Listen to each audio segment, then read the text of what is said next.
Bonjour famille, aujourd'hui nous avons un thème, regardez et attendez. Mais je regarderai vers le Seigneur, j'espère en le Dieu de mon salut. Mon Dieu m'exaucera. Michée 7,7. J'ai lu un jour qu'une jeune fille, lorsqu'elle commence à réfléchir aux qualités que les recherches chez un futur conjoint, dresse une liste de qualités et de caractéristiques qui lui plaisent. Par exemple, elle note la taille, la couleur des cheveux, la couleur des yeux, l'éducation, un bon travail, la spiritualité, une famille unie et autres. La liste peut être très longue et quelque peu irréaliste, mais avec les années, elle vieillit et se retrouve toujours célibataire et elle commence à rayer certains éléments de sa liste qui raccourcit jusqu'à atteindre la trentaine et ne contenir plus que deux éléments, la chaleur et le souffle. Évidemment, cette histoire est un peu humoristique, mais elle illustre l'urgence avec laquelle certains célibataires abordent leur situation sociale au fil des années. J'aime les trois éléments dont Michel parle dans le verset d'aujourd'hui, comme un plan de vie pour les célibataires. Premièrement, Michel écrit, « Je regarderai vers le Seigneur ». Notre priorité dans la vie n'est pas de gagner de l'argent, d'acquérir du prestige, ni même d'être marié, mais d'entretenir une relation avec Dieu afin que Jésus nous reconnaisse à son retour.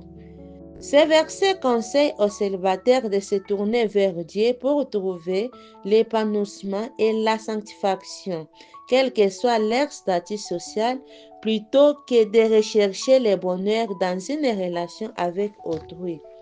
Le deuxième mot de Michel est « Attends-toi à Dieu ». La société nous enseigne que le temps est compté et que par conséquent, plus tôt on se marie, mieux c'est.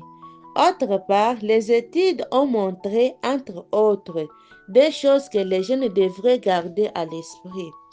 Première chose, se marier avant 20 ans augmente les risques de divorce au cours des 15 premières années de mariage.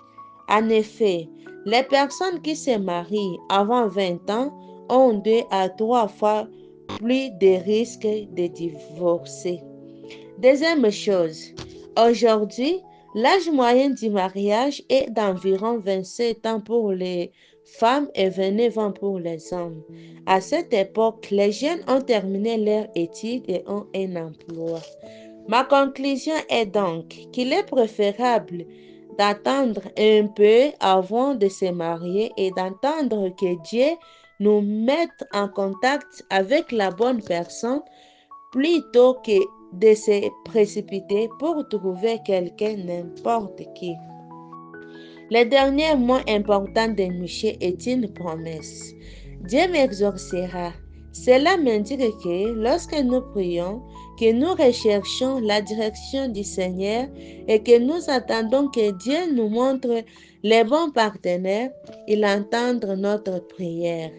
Or, cela peut signifier que nous devrons rester célibataires pendant un certain temps, voire pour le reste de notre vie. Comme je l'ai souvent entendu, je préfère être célibataire et celle qui est mariée. Une mauvaise relation peut être source de souffrance et de malheur pour un mariage et pour les personnes concernées. Prenez donc au sérieux les trois mots de Michel et disons, regardez vers le Seigneur, attends-toi au Seigneur et Dieu m'exaucera. Prions, Seigneur notre Dieu, une vie de célibataire peut être une vie solitaire, mais nous nous engageons à nous tourner vers toi pour être guidés et épanouis et attendre de toi une réponse à nos prières et attendre avec impatience d'attendre de toi ce que tu sais être le mien pour nos vies. Amen.